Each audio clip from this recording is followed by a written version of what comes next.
All right, welcome back to the latest in a series on programming in assembly language on the Atari 8-bit computer using the Mac 65 assembler editor cartridge. Tonight I said, in the last video, I said I was going to talk about a little bit more about memory management and how to use include files, which I'm going to do. But I also said I would talk about redefined character sets. We're not quite going to get there tonight. Instead, we're going to work on another general purpose subroutine, and then I also want to show another use for DDT in Mac 65. So that's what I want to cover tonight. So first things first.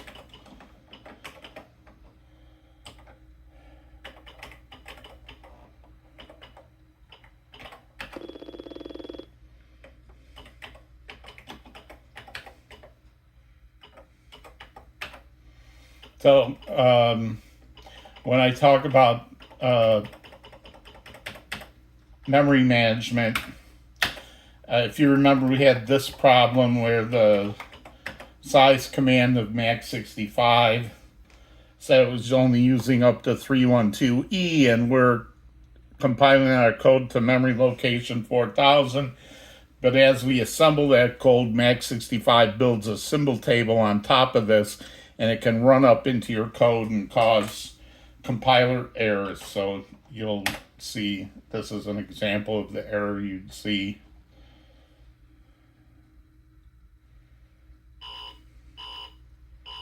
Because that's the symbol table crashing into your code.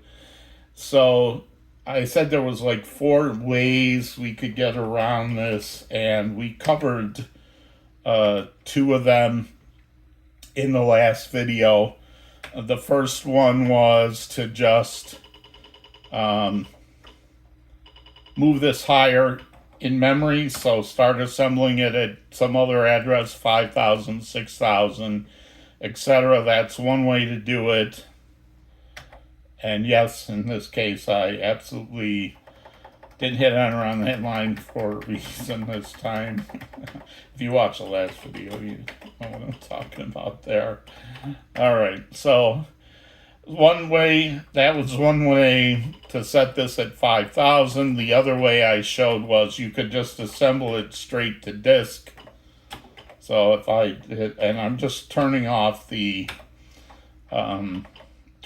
listing, the printer listing to the screen, but you could assemble it straight to disk.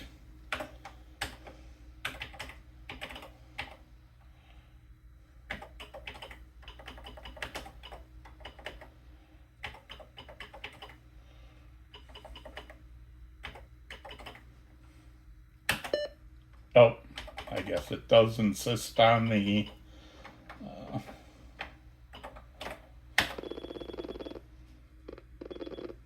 and that works, right? We don't get any assembly errors there. There are 2 other ways to do it. The first way to do it is if you don't want to change this to move it higher, but you still want to compile it to memory so that you can, debug it with DDT, let's say. Then instead of raising the program higher in memory, you can actually change where Mac 65 thinks low memory starts. So right now it thinks it starts at 2300, but instead of moving your program higher above Mac 65, you can actually move Mac 65 above where your program's going to be. So let's say I could move it to 4800. Now when you use the low mem command, it's going to wipe out whatever code is in memory.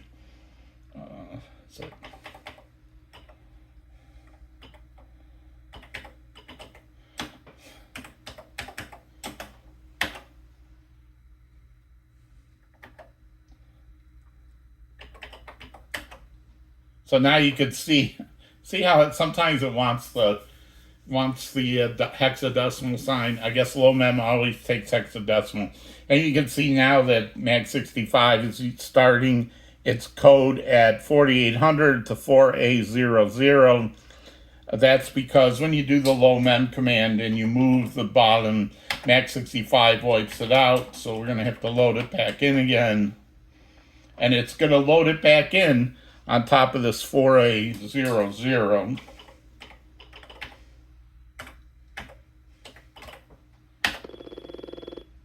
And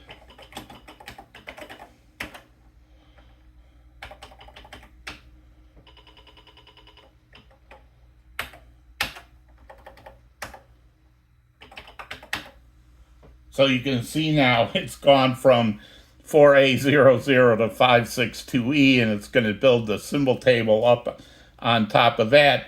But we know from compiling this before, if I start at 4000, it's only going to go for about 300 bytes or so. So now I can assemble this to memory at address 4000 without getting an error, because it's going under the Max65 cartridge area.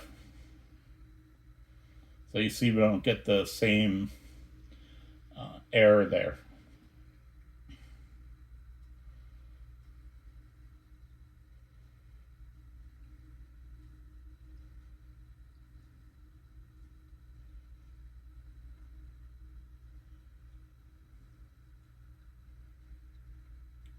So no assembly errors. You can see it all compiled to 4000. If I went into DDT, we would see our code there. And so that's the third way. And the fourth way is to split your program up using include files. So you can put your program into pieces, sort of like I did the other day with the different list commands. But when I do the list and I merge them in, I have to be careful with line numbers and all that. And still, I was bringing the whole program into memory at once. So what we're going to do here is look for, we're going to split this program. Now, you can split it however you want. So like one way would be to split. What I'm going to do is split it so it's just the variables, equates, and program defines in the main loop in one piece, and all the logic and the subroutines in the second piece, and we'll split it in half that way. So just to get started, I'm just going to list and see where, so it starts at 100 right now, and the main loop ends at 1150. So we're just going to list this first part out to disk. We'll just call it DP for dog part 1. And we're going to list this.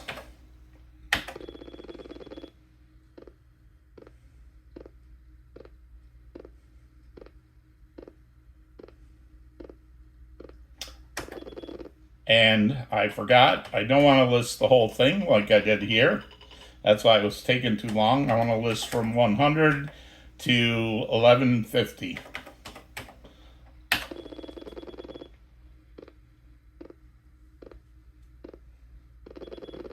That's a lot faster. And just to make sure,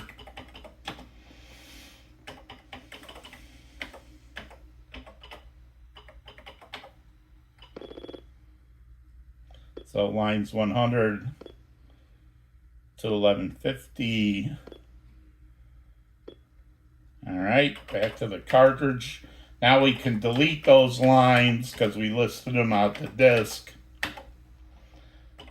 And we should have just everything from setup onwards.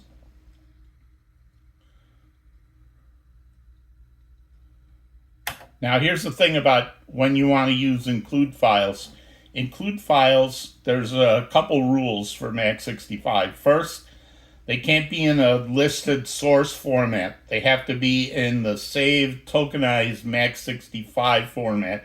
So you have to save the pieces in Max65 format that you're going to include. So in this case, for dog part 2, we're going to do the save command and save it as a Max65 tokenized file.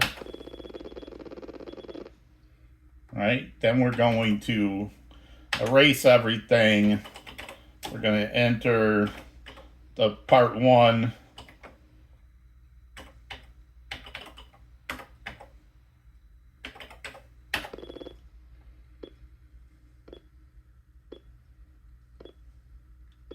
And once you split it up, I would just say put them all as Max65 files.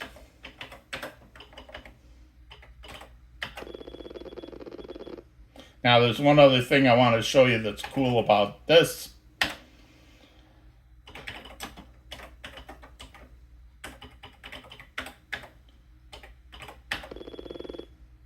Right, so this is our setup logic that started at line 2000 and went to line 6030. I can renumber this. So it starts at 100 and increments by 10 for the whole bit. I can save that.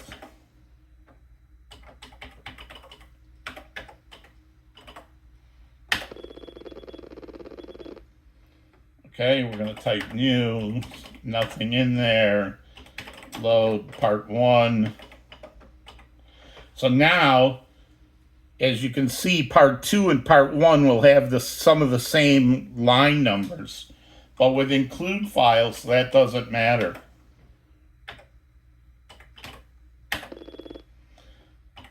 So this is our variables, our defines, our constants, and the main loop. That's all that's here. And it goes up to like 1150. Now to add the include file, it's a Max65 directive. So you do .include and the file name. So there's a DP part 2 Max65 saved file. And let's just make sure it's at 4000 because I want to show you that this works. Now, keep in mind, because the vast majority of this program is sitting out on the disk right now, the part 2. Oh, I never reset. Let's do this first. I don't want low mem there. We're just gonna reset this so I know I'm working with a clean system.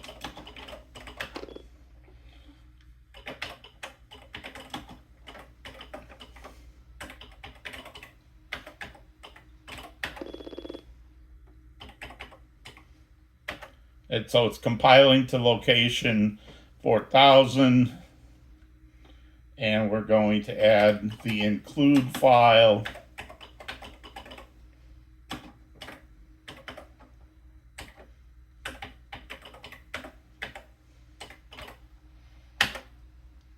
And we're going to save that.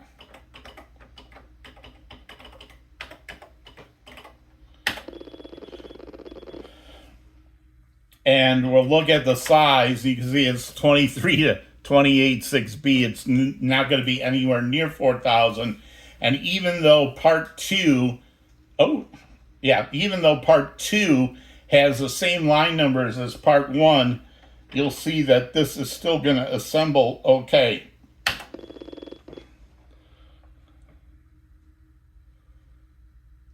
So it'll get to the end of the main routine, and then it's going to start assembling off the disk.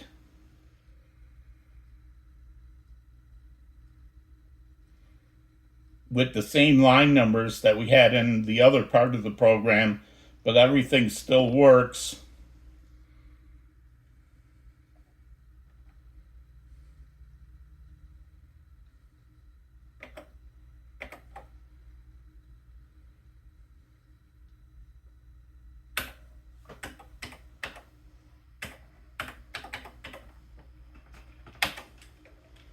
And so that's how include files work. So the include file has to be a Max65 file, not a source file.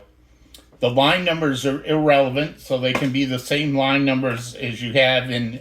You could have 3 or 4 different include files. They all have the same line numbers. As long as you put them in the right order, everything will work fine. And the only other rule that you should be aware of is there's no nesting of include files. So you can't include a file that in itself also includes another file. So you can have multiple include files in one file, but you can't include a file that includes another file. That will not work. So that's all about include files. So the next thing that we're going to talk about is tonight we're going to write something new. So new. And it's going to be another general purpose subroutine. And to do the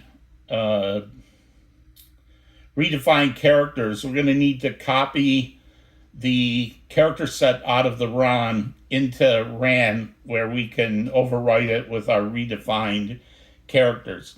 It turns out that copying and moving memory is a super handy subroutine to have, not just for redefining character sets, but if you're doing like page flipping animation, like if in my Conley's Game of Life that I wrote in Action, I use page flipping there, or player missile graphics, vertical movement. So it's all useful. There's a lot of useful things for being able to move blocks of memory around.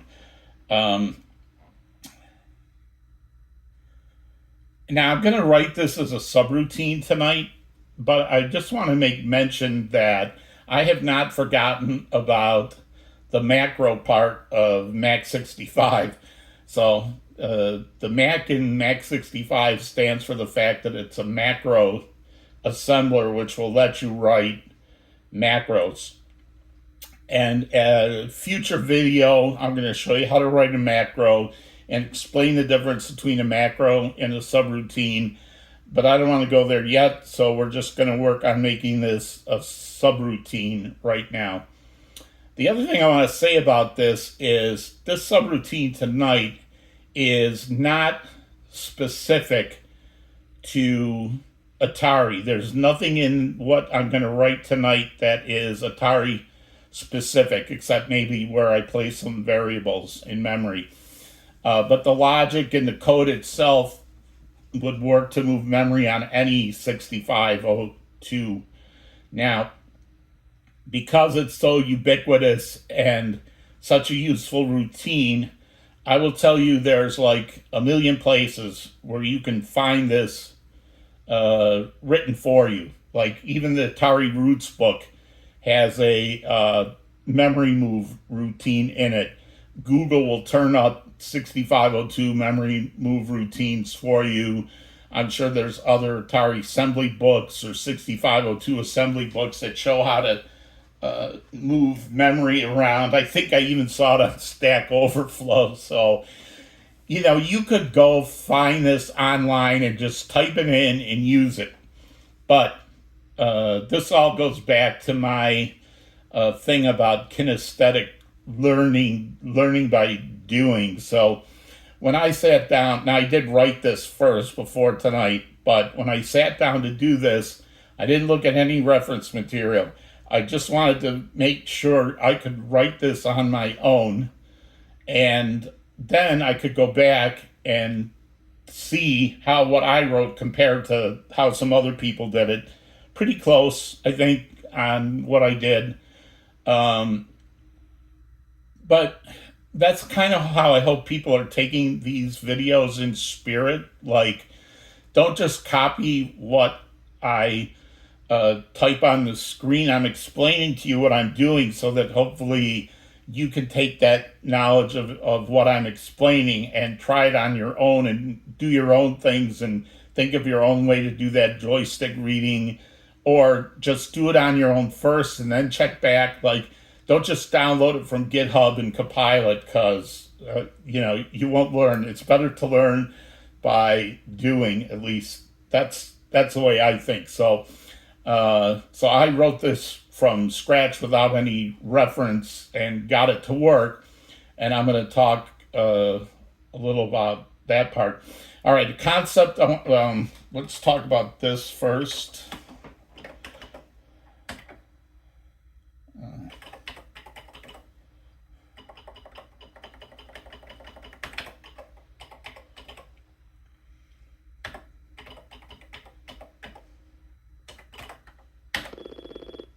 So this was almost like, I think the first thing we wrote is a Hello World demo. And what we did was we used a loop that indexed through a string, writing onto screen memory using the Y register. Now there's a little flaw in this routine. I mean, it's perfect for writing Hello World, but there's a flaw in this routine as far as writing to the screen, in the fact that a graphic 0 screen, which this would be writing to, is 480 bytes, 24 rows and 40 columns. It's 480 bytes. But the longest string that this routine, as it is right now, could write on the string is 255 bytes. So like 6 times 40, 6 rows down and 15 in, and then Y would roll over to 0. So you would be stuck there. So what we need to do when we're doing this memory copying is we're kind of going to use this indexed Y because it's so compact and neat and easy to use, but we have to think of a way so that it works for values over 255, because if we could only move 255 bytes at a time, that wouldn't be good. Like the graphics 1 character set is 512 bytes by itself. A graphics 0 character set's full K, 1024 bytes. So using this method without any changes would not work. So I want to talk about, let's go to DDT. So your computer has a program counter which says this can point to any address in memory. The Y counter can hold everything that could fit in this low byte, right? 0 to FF, 0 to 255. But to get to this next byte, or to get to the high byte, then we have to start to go over 255 bytes if I wanted, or 256 bytes. If I wanted 257, this would zero out and this would flip by 1.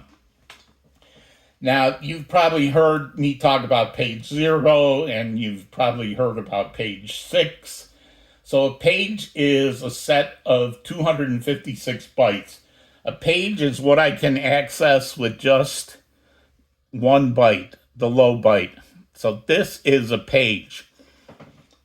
If I wanted to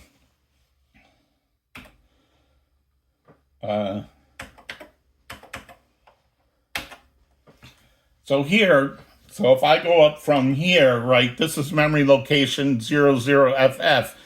But when I add 1 to this, FF turns to 0, and I have to start putting this here. So we can always think of the page number as this digit here. I mean, the high byte is the page number, and the low byte is the address on that page. So when we talk about pages, I want you to understand that's this value here, 1, 2, 4 pages. 4 times 256 is 1024. So 4 pages equals 1K of memory. You have 64 K of memory in it that the program counter in a 6502 can access, without tricks to get the bank memory or whatever. The program counter in a 6502 can access up to 256 pages, right? 0 to FF. So 256 times 256 is 64 times 1K is 64. So you have 256 pages. And this page concept's going to come back to us in a second. So now we're going to start writing this new routine.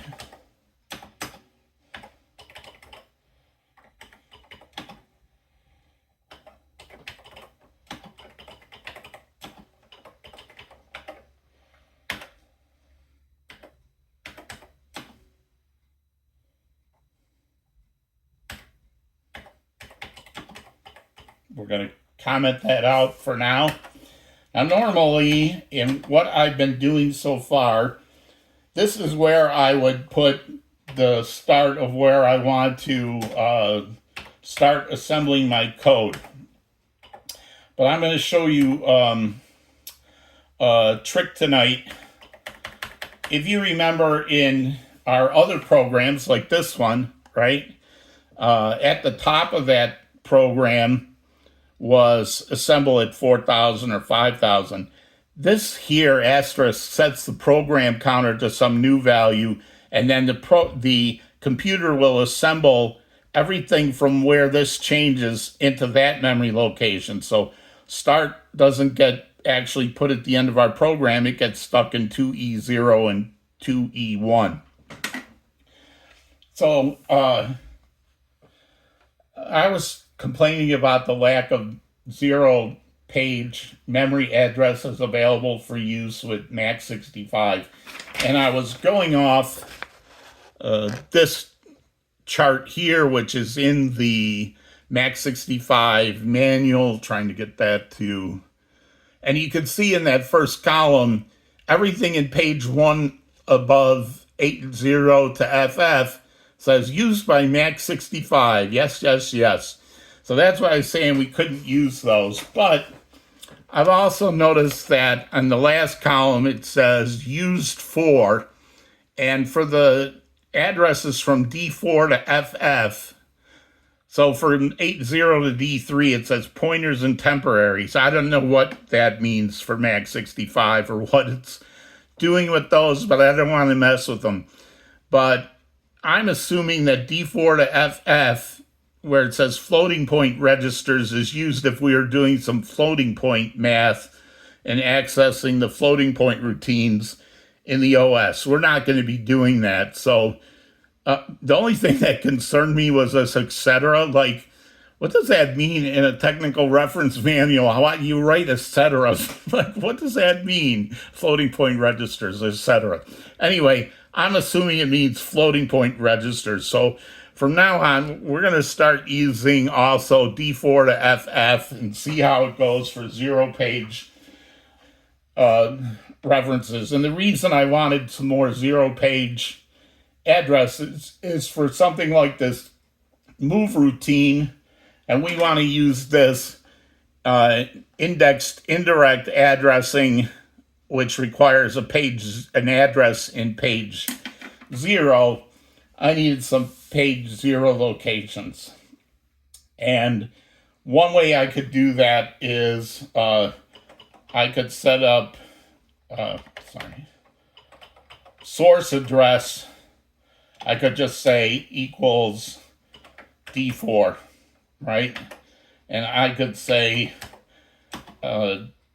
destination address equals D6, because this is an address that's going to take 2 bytes, so it's going to take D4 and D5. The other way I can do that is this.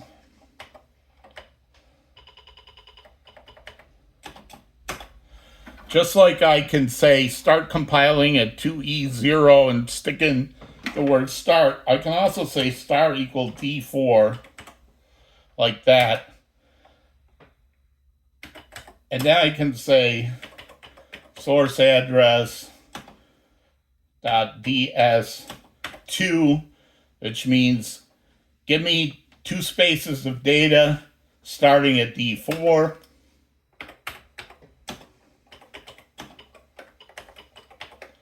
Give me 2 spaces of data starting at, well, I let the compiler worry about it. So we're going to use our source and destination, where we're copying from and where we're copying to, using this indexed indirect, because these 0-page addresses are faster. They only use 1 byte. And that's why I started showing you this from the beginning, even though it's sort of a complicated addressing mode. It's so important. You use it for so much. I decided, I'm going to show this right from the very first thing we do, this addressing mode, because it's so important. Now that I've set up some 0-page addresses, now I can say, okay, start my actual program at 4,000.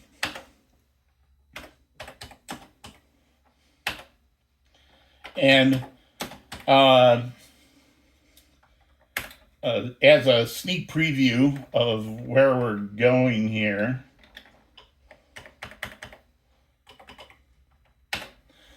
we're going to be copying data from the ROM character set for this demo.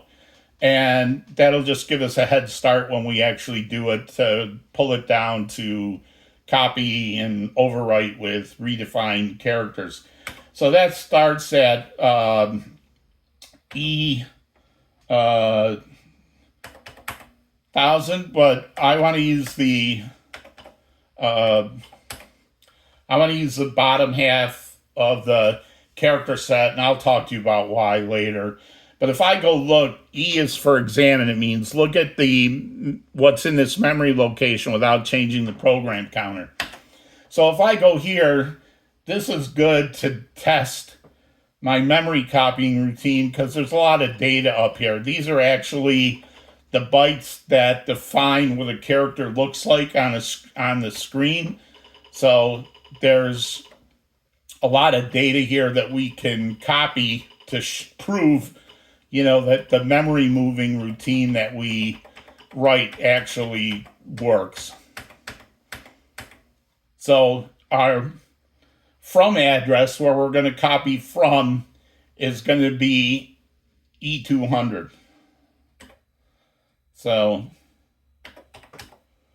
we're going to define that. We're going to say from E200, and we're going to copy it to, for now we're just going to copy it to 5,000, because our code's compiling at 4,000. And the last thing we need for this subroutine is a size. How many bytes are we going to copy from here to here? I'm going to use a word instead of a byte, because I want it to be a 2-byte value. Because if I want to copy, like for instance, the last 2 pages of this character set for graphics 1, then I would say, give me 2 pages. Remember, because each number here is a page. So this says from E200, coming from E200 to 5,000, copy 2 pages, right? But we're going to start small and just copy like 9. All right, we're just going to copy 9 bytes, because that way we can test it.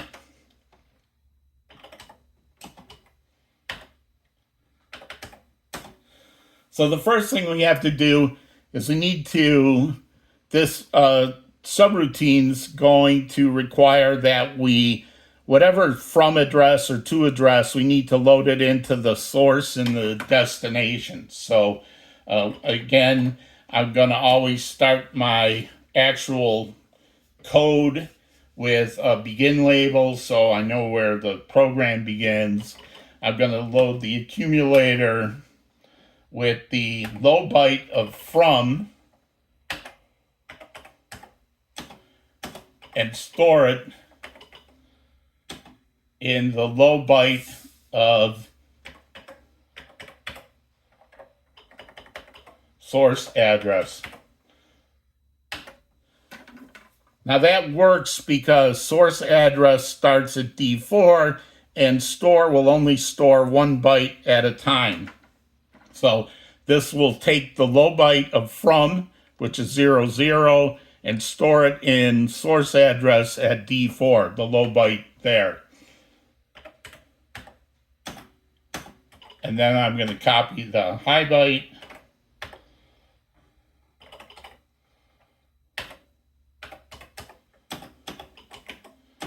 And Max65 will let you do this.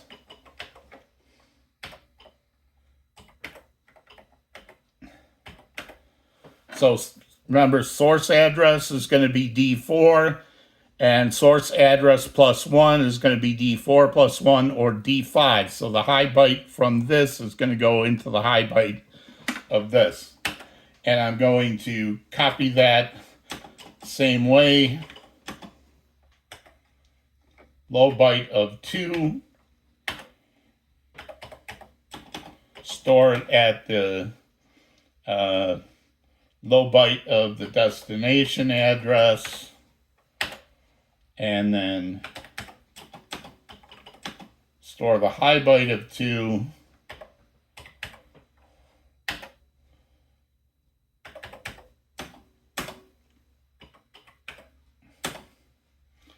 at destination address plus 1. Now, that's not, and let's just, separate things. Now I'm just going to assemble this just to show you how that works.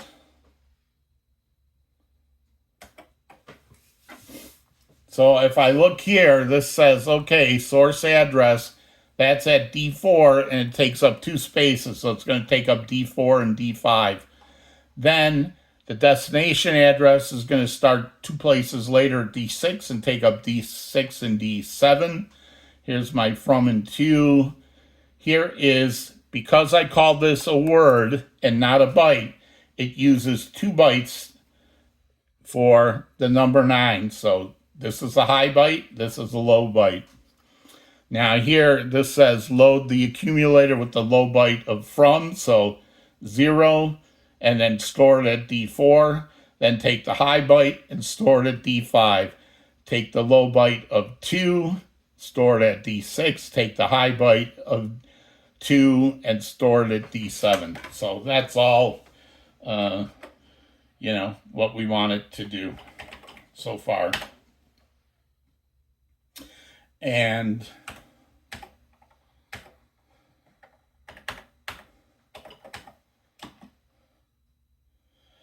now I'm just going to call this subroutine move mem, right? And the first thing I want to find out is this going to be, so on the, we know that we can use that indexed indirect addressing for Y only for 0 through 255 in the low byte. So what we're going to do is we're going to use the X register to hold the page number in the high byte. So what we're going to do is we're going to load X with size plus 1, which means get the high byte of size, which we saw when we compiled it. Right now, that's going to be a 0, right? Because there's no, it's just 9 bytes. There's no pages involved. If there's no pages involved, then I don't need to copy the whole page of 256 bytes. I only need to copy as many bytes are as in the low part of size, in this case, 9. So if this is 0, I don't need to do a whole page worth of copying. I only need to do size worth of copying. So I'm just going to call that RMN for move remainder. That's what I'm going to call it. So that's like what's left over. And otherwise, if the size, the high byte of size is not 0, then I need to copy at least one whole page. So I'm going to load the Y register with 0,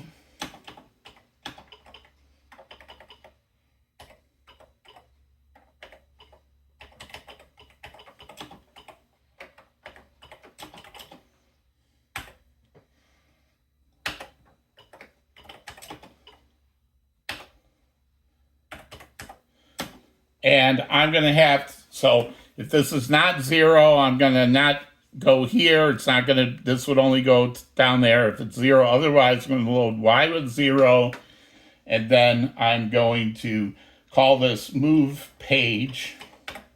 So if I get to here, I know I got to copy the whole 256 bytes out of that page, starting with Y equals 0. So I'm going to load the accumulator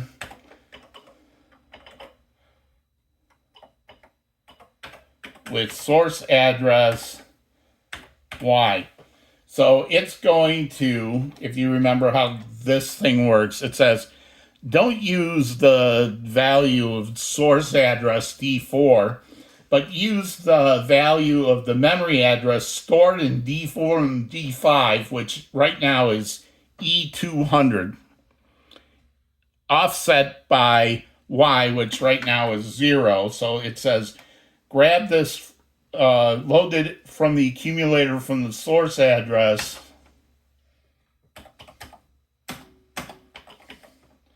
and we're going to store it at the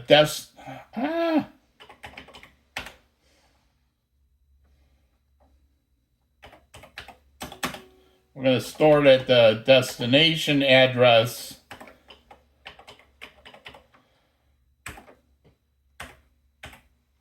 with a Y offset. And you could do it without the index, but this will save you a byte. You'll see when we compile it. Then I'm going to increment Y, so Y will go from 0 to 1.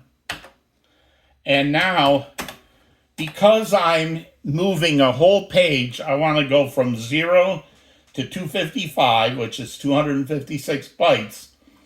When I go past the end of that 255, then Y register is going to flip back over to 0, which is going to set the 0 flag.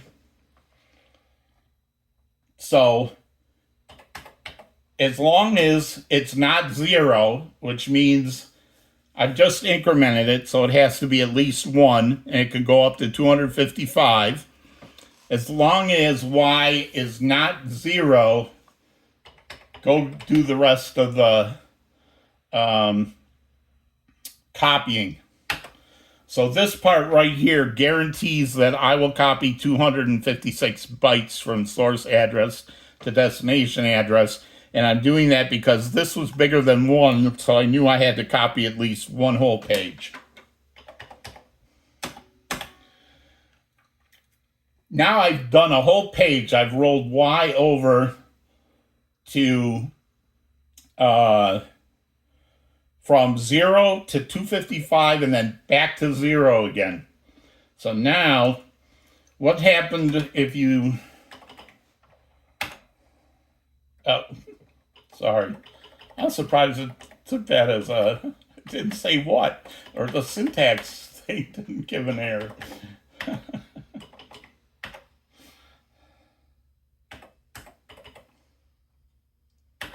So remember what I said, when I go from FF to 0, what happens here is I have to increment the high byte by 1. And if I was at here and I incremented this, I would have to increment this by 1.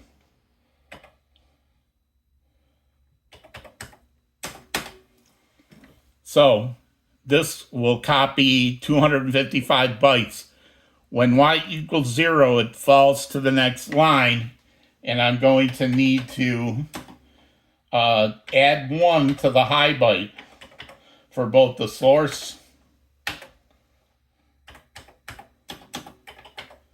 and the destination. So if I was at FF, now I'm going to be at 100. Now the next thing I want to do is, I know X was like 2 or 3 or 1 or something, and I just copied a whole page. So now there's 1 less in X because I copied a whole page. So I decrement X by 1. And then I check, hey, is X now 0?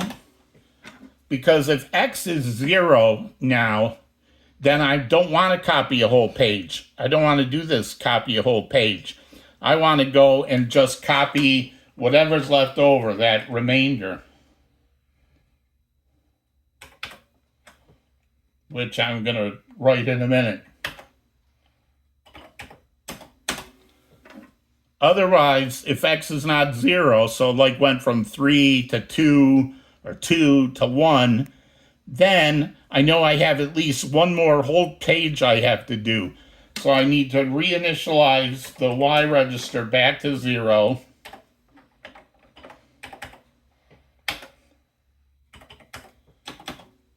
And go back and do the next page.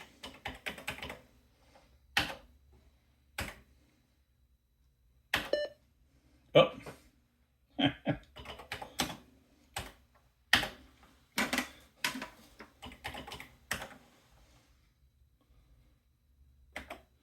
So again, this says, hey, is there more than 1 page I have to copy? No, just go get the remainder of what's left over. Otherwise, initialize to 0, do a whole page until Y rolls back around to 0, increment the source address and the destination address by 1, so it means flip the page number up 1, then decrement X, so X is the number of pages that we have to do. If it's 0, then the next part that I have to copy is only part of a page. I'm going to jump down to move the remainder. Otherwise, I have another page to do, so I'm just going to reset Y to 0, jump to move page, copy a whole page, increment the page number, decrement X, and again, until X turns into 0.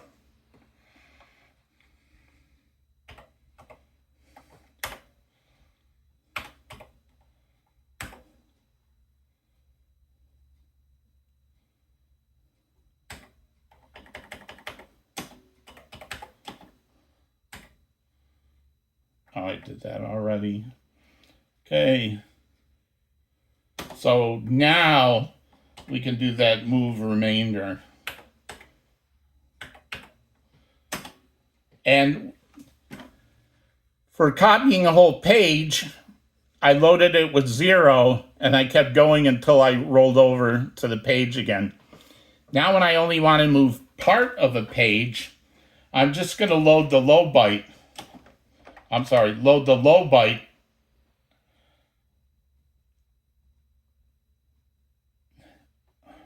Oh, sorry. I'm going to check. I'm going to load the low byte.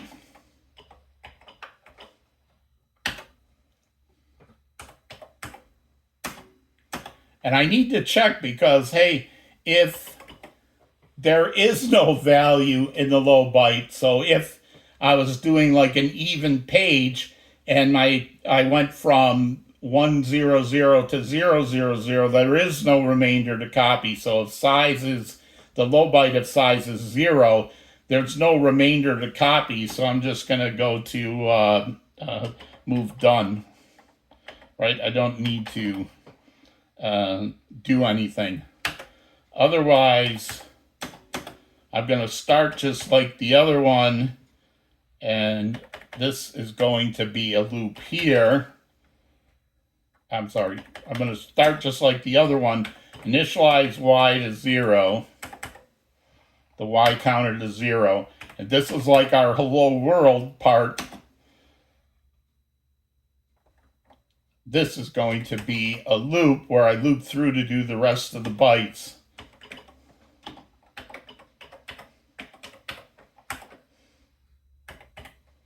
So load the accumulator from the source address, store it at the destination address,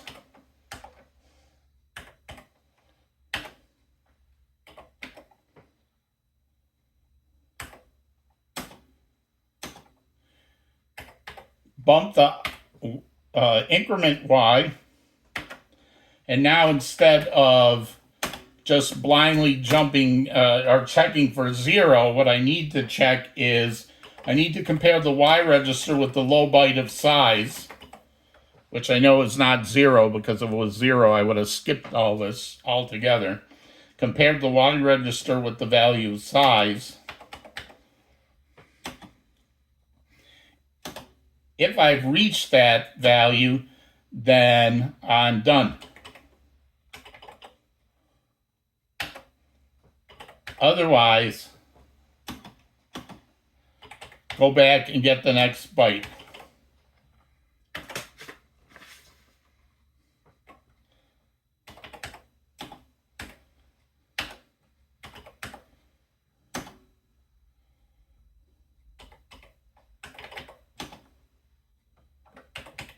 End of subroutine.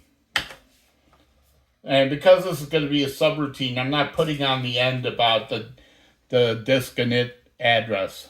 So let's just go through this again, because I want you, this is how I was thinking to, how I got here was through these different steps.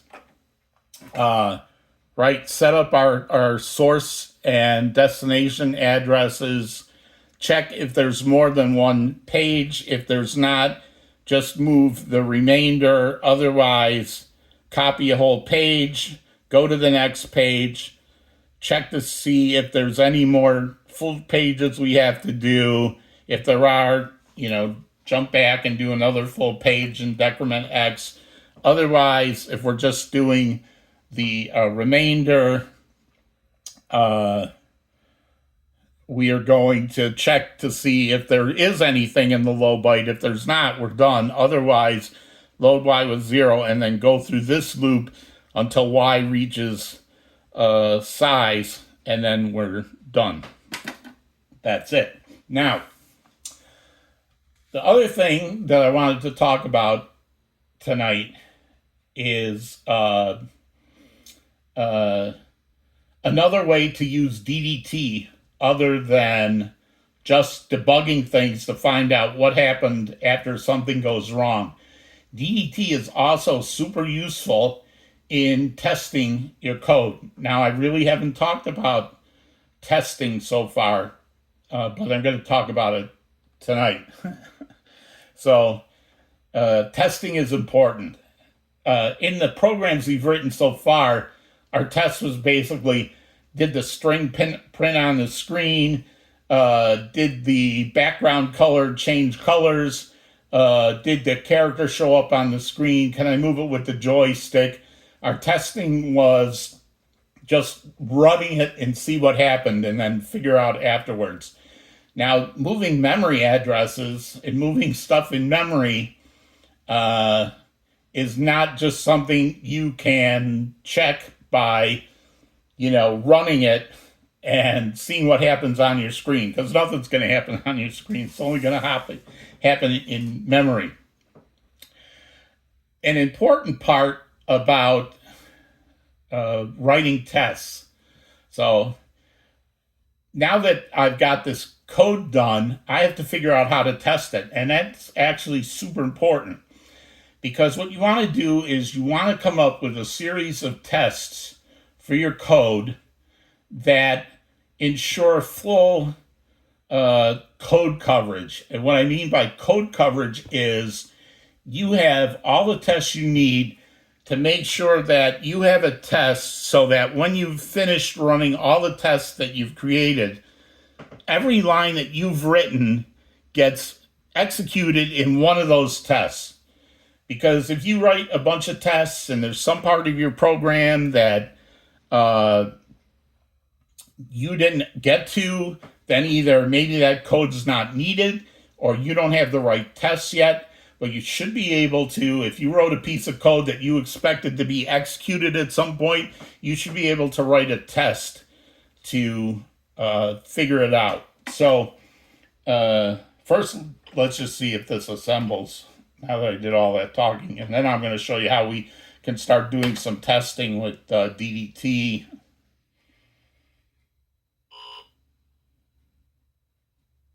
That was a spelling error. Yep.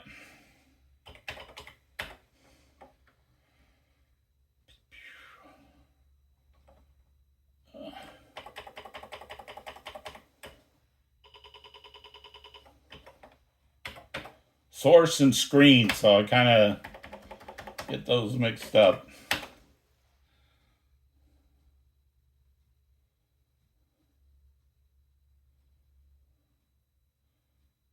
Okay, very good. Let's save that.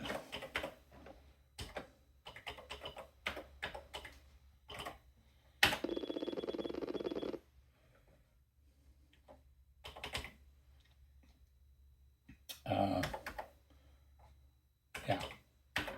Now, when I did all these tests, by the way, so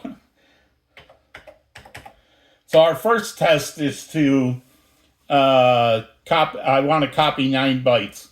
And I'm actually not going to start with E200 for that test because that's a 0. And I want to make sure, like, I actually copied something to 52.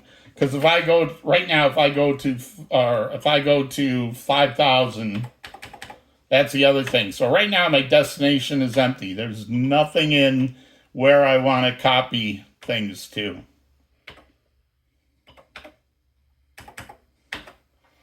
And so I don't want to include this one because it's a 0. I won't know if it actually worked. But I could copy 1, 2, 3, 4, 5, 6, 7, 8, 9.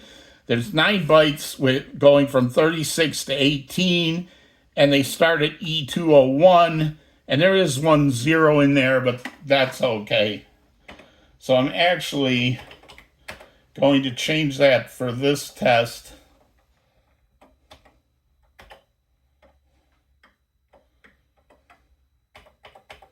To make our from address 201. And we're going to assemble our code to memory now.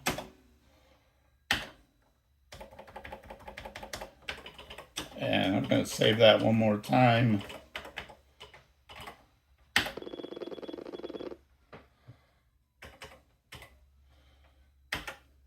And again, just double checking. Okay, 5,000 is clean. And here are the 9 bytes I want to copy to 5,000. So I'm going to go and my code starts at 4002.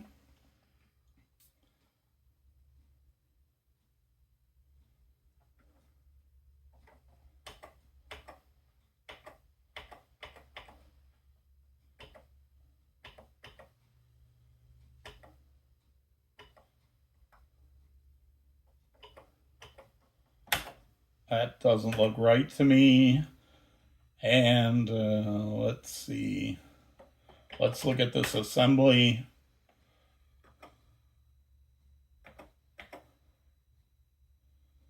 So I should see at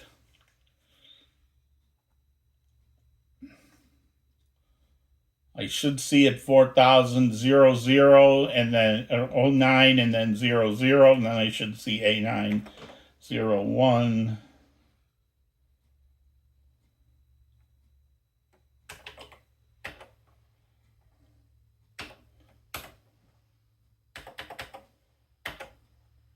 Okay, I didn't know what address I went to before. Maybe I didn't hit assemble. Maybe that was it. Anyway, you see the first 2 bytes have my size, 0009. But our code actually starts here. So I'm just going to say, because I'm only copying 9 bytes, I'm going to hope this works. And now I'm going to go look at E5000. And I'm going to compare that to E201. And you can see that, well, it doesn't have this one because that's the 10th, right? It has 1, 2, 36, 2 7Fs, 3E, 1C, 08, and 18. So if I go back here to 5000, and that's all it copied was 9 bytes. So I know that one works. And we'll look at that logic. Now, here's a command I don't know if I showed you in DDT, but you can use D to deposit, and I think it lets you do up to 5 bytes. Right, so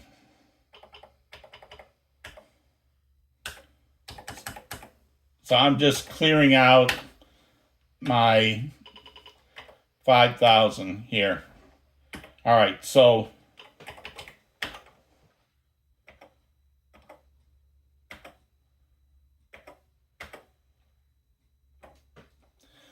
here's what happened. Size is in the high byte of size was 0 because it was 0009. So that sets the 0 flag. So it moves down here to remainder.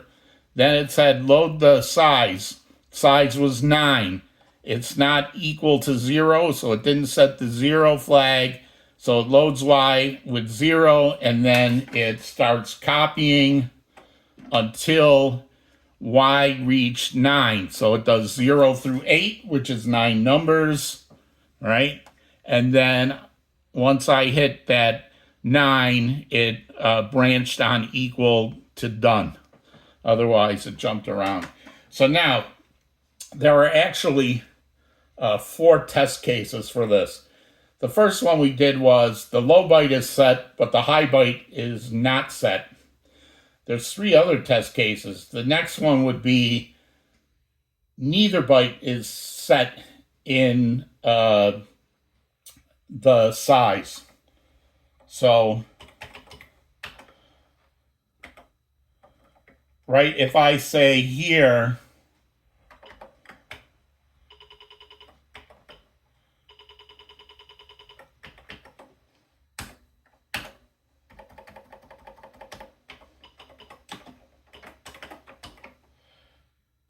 this is going to be test 2.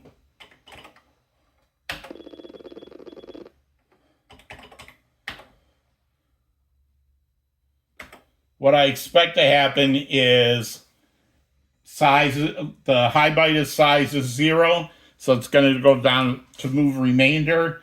It's going to look at the low byte of size, that's the 0, so it's going to go to done. So I expect that if I assemble this,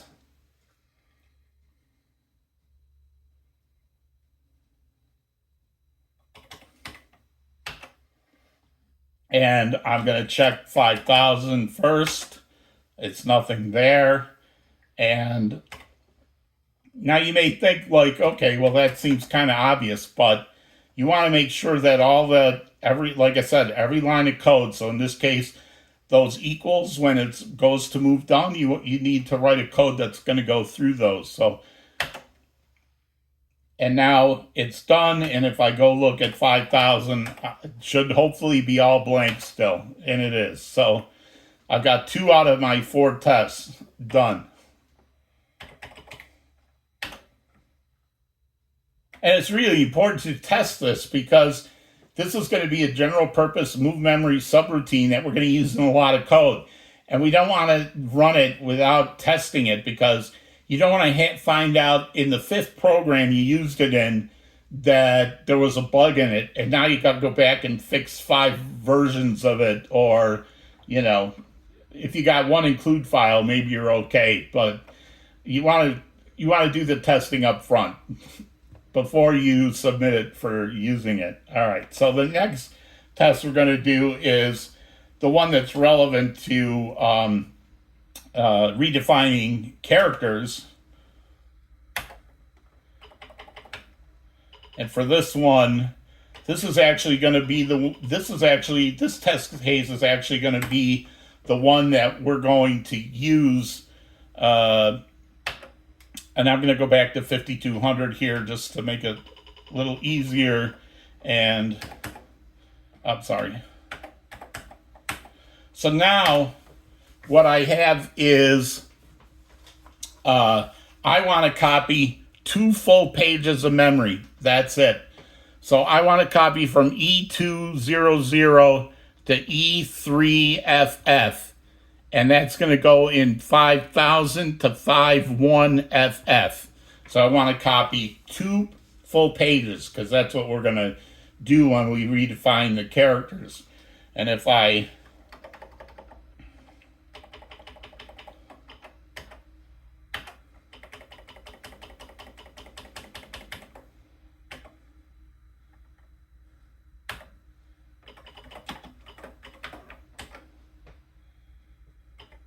this is going to be our 3rd test.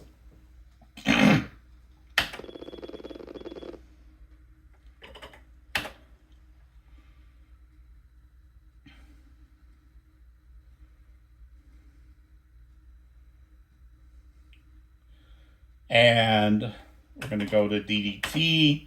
Again, we're going to check that 5000 is still empty. It is. And we're going to go all the way from 5000 to, 51FF.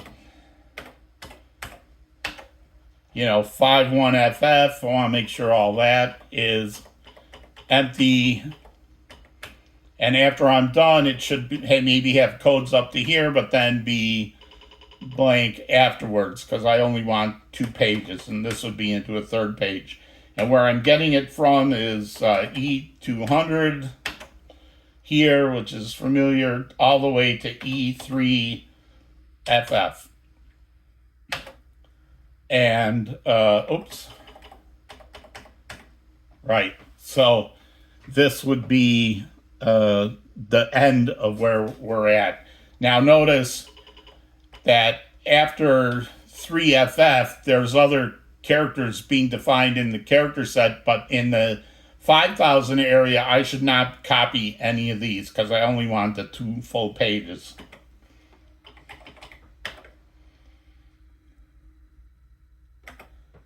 Right, so the logic here would be, okay, I load X, the high byte, it is equal to 2 right now, so I'm going to go down here.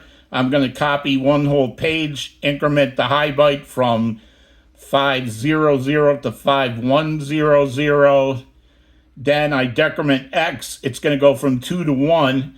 That is not 0, so it's going to go copy another whole page from 5100 to 51FF. Then it's going to come down here. This will increment this to 5200. And it's going to decrement X from 1 to 0. So now I'm going to go down to move remainder. But because the low byte in the size, right, I only have a page 200. This is 0. I expected to move it to done. So that is my expectations for my test.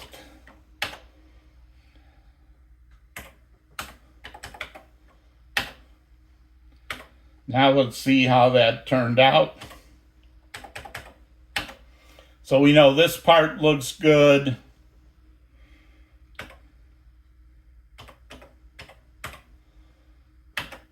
And this is what this looks like at the end.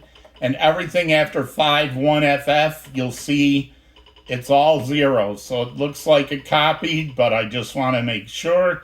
So I'm going to go here to E3F6. So I shouldn't expect any of these values to change. They should all stay the same.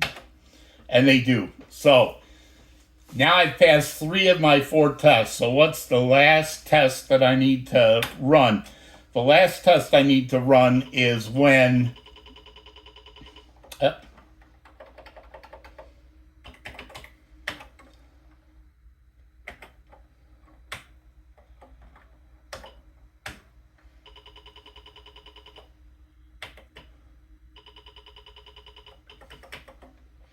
there's a value in the low byte and a value in the high byte. So now I expect it to copy 1 full page from E200 to E2FF and then E30 to E308 because it counts from 9 bytes would go from 300 to 308. So I expect that to get copied. It'll go from 5000 to 50FF to 5108. Not 9 because 9 bytes, so 0 to 8. I hope that makes sense. So I've tested when both these bytes are 0.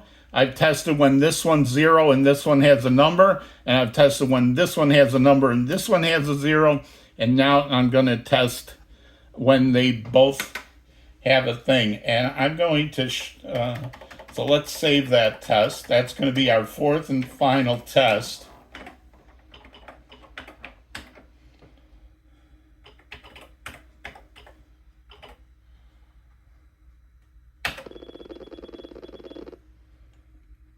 And I'm going to show you one more trick with DDT here.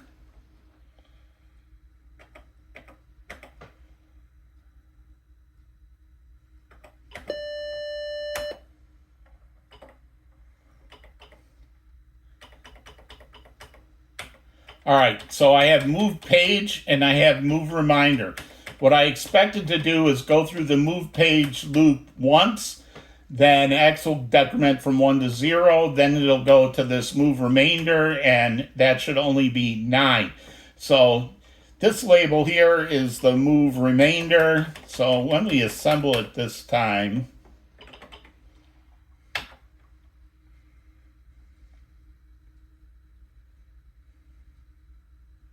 I'm going to show you another neat trick to use with DDT. So move remainder is at 402C.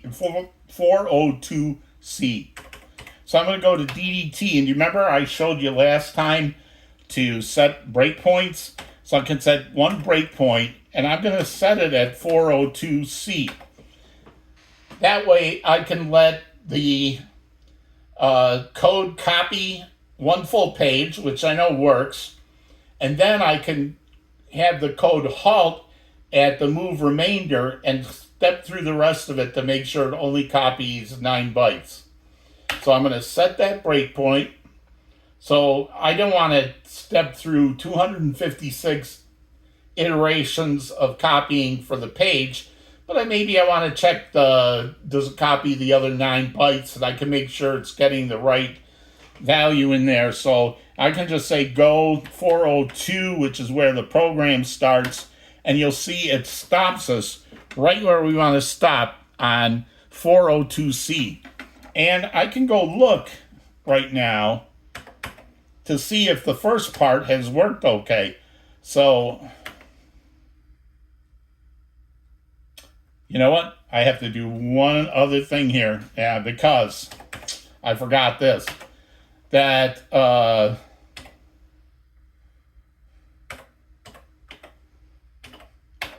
I forgot that this memory, we had filled it up and we didn't empty it out. And I don't have a way to zero out memory fast right now. So we're just going to reboot that for this test to make sure that, E is empty when we run this test.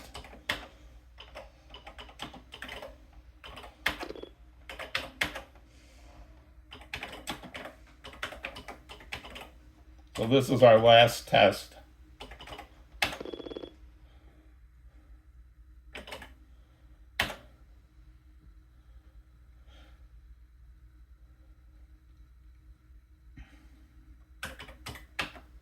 We're going to check 5,000, make sure it's all cleared out. It is.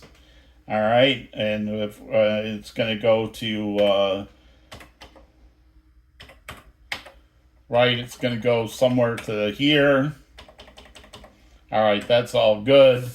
So we're going to set that breakpoint at 402C. We're going to run our program. It stops us on there, and now when I look at 5,000, 5,000, not 500, I can see it copied, and if I go look at here, 50F, so it has copied all the way up to 50. Remember, if I go look at 5 or F, so these are all zeros, and don't worry that FE and FF are also 0, because if you remember E20 F6, yeah, E2 F6. You remember, so FE and F0, where we're copying from, is also 0. So I'm good up until then. Now I can go back to 402C, where my breakpoint is, and I can step through this. So I'm going to load 4,000 is where it holds the low byte of size, so I expect the accumulator to get a 9 in it. It does. Is that 0? It's not. So it's going to load it with Y.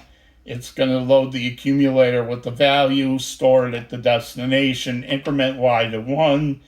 It's going to compare that 1 to the 9 in size. It is not equal, so it jumps back up to the top of this loop, and you can see now it's putting an 18 into the destination memory, and we're just going to step through this. Y is 4, 5, 6, 7, 8.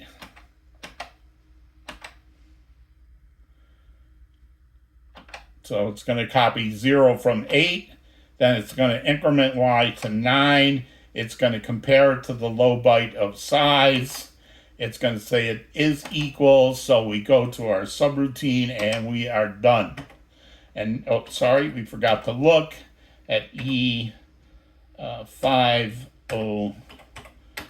So now if we go past here, we can see that 1, 2, 3, 4, 5, 6, 7, 8, 9 bytes. So again, maybe the last 2. We're going to check that.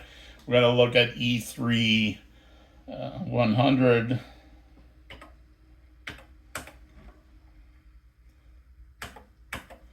So there should be no change except maybe the last byte changes, because I didn't copy anything into that. And we see that it is good.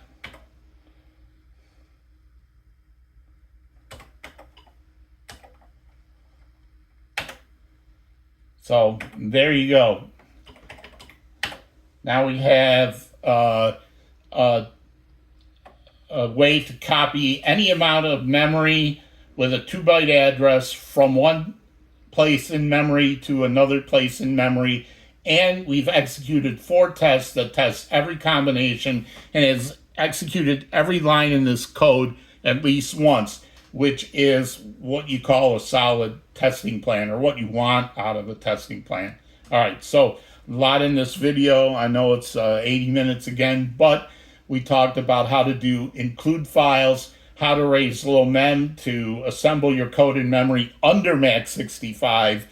We talked about how important this subroutine is, that we're going to be using it in a lot of situations from here on out, and how you should try to write these things on your own without looking for a book. But, now let me say, if I was doing this for work and somebody said, write a memory move routine for me, I need a memory routine like tomorrow, I would go to Stack Overflow or Google or Atari Roots and just steal it and use it. But what would I learn from that? I wouldn't learn anything from that. What I learned from this is, not only did I learn how to code this, but I also learned how to test it. And that's just as important as learning how to code it, is learning how to test your code so that you know it works in the future and you don't have to debug things later on. So I really can't stress that maybe the important part of this video, as much as learning how to code this subroutine, was learning how to create a good test suite and making sure you test everything in it. So thanks. Hope this video was resourceful. Thank you.